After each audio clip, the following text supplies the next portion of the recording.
Olá, seja bem-vinda, seja bem-vindo ao estudo de hoje. Hoje nós vamos iniciar o capítulo 5 do Livro dos Médiuns, que está na parte segunda da obra, que trata das manifestações físicas espontâneas. Então, quando ouvimos falar em ruídos, pancadas, objetos que se movem sozinhos ou perturbações estranhas dentro de uma casa, normalmente as pessoas reagem de duas formas: ou entram em medo e superstição, ou negam tudo imediatamente, dizendo que é imaginação, loucura ou invenção. E Kardec, mais uma vez, nos convida ao equilíbrio. Neste capítulo, ele explica que existem fenômenos físicos que acontecem espontaneamente, ou seja, sem evocação, sem reunião mediúnica e muitas vezes sem que as pessoas compreendam o que está acontecendo. São pancadas, ruídos, movimentação de objetos, arremessos e outros efeitos materiais produzidos pela ação dos espíritos sobre a matéria. Mas Kardec faz uma observação muito importante.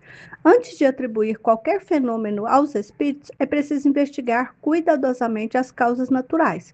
Um barulho pode ser vento, madeira estalando, animais, problemas físicos do ambiente ou até brincadeira de mau gosto. O espiritismo não aceita o sobrenatural e nem a credulidade exagerada. A orientação é sempre observar com calma, prudência e raciocínio, até porque tudo está dentro das leis naturais. Ao mesmo tempo, Kardec também afirma que existem fenômenos reais que não podem ser explicados apenas pelas causas materiais. Em alguns casos, os ruídos respondem a comando, repetem sinais inteligentes ou demonstram intenção evidente. Então, quando há inteligência por trás do fenômeno, existe então uma causa inteligente atuando. E aqui entra um ponto muito interessante. Os espíritos superiores normalmente não se ocupam diretamente desses fenômenos materiais. Muitas vezes são espíritos inferiores que produzem essas manifestações, seja para chamar atenção, se divertir, perturbar ou até tentar estabelecer algum tipo de contato. Mas Kardec também combate fortemente a ideia de demônio. Ele explica que essas manifestações não devem ser tratadas com pavor ou fanatismo religioso. Muitas vezes os espíritos envolvidos são apenas ignorantes, brincalhões, sofredores, perturbadores e não são seres eternamente destinados ao mal. Em vários trechos, Kardec mostra que o medo exagerado piora a situação.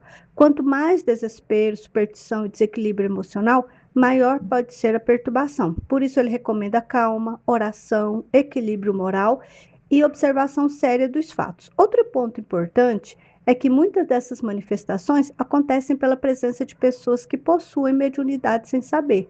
Kardec chama essas pessoas de médiums naturais, ou seja, indivíduos que possuem uma faculdade mediúnica espontânea e inconsciente, servindo de apoio fluídico para a produção dos fenômenos. Kardec traz também exemplos de casas onde ocorriam pancadas, arremessos de objetos e perturbações constantes. Em alguns casos, os espíritos foram evocados e explicaram os motivos das manifestações. Alguns apenas queriam chamar atenção, outros agiam por diversão, outros ainda demonstravam sofrimento, apego ou necessidade de auxílio. Isso é importante porque o Espiritismo não trata os fenômenos apenas como espetáculo. Kardec não tinha interesse em alimentar curiosidade. O objetivo era compreender as leis espirituais e, principalmente, tirar ensinamentos morais dessas ocorrências. E uma lição muito séria deste capítulo, Kardec alerta contra o exagero, contra a imaginação e contra o hábito de atribuir ação espiritual a qualquer acontecimento estranho. O verdadeiro espírita deve manter o bom senso, analisar os fatos com seriedade e evitar tanto a negação sistemática quanto a superstição. E no final percebemos que este capítulo não foi escrito para provocar medo, mas para ensinar, discernir. O mundo espiritual existe, interage conosco e faz parte das leis naturais criadas por Deus. Mas o estudo dessas manifestações deve ser feito com equilíbrio, prudência, oração e maturidade moral. E talvez a maior lição deste estudo seja justamente essa: diante do desconhecido, nem medo exagerado, nem negação orgulhosa, mas observação séria, humildade e confiança nas leis divinas. Até o nosso próximo estudo.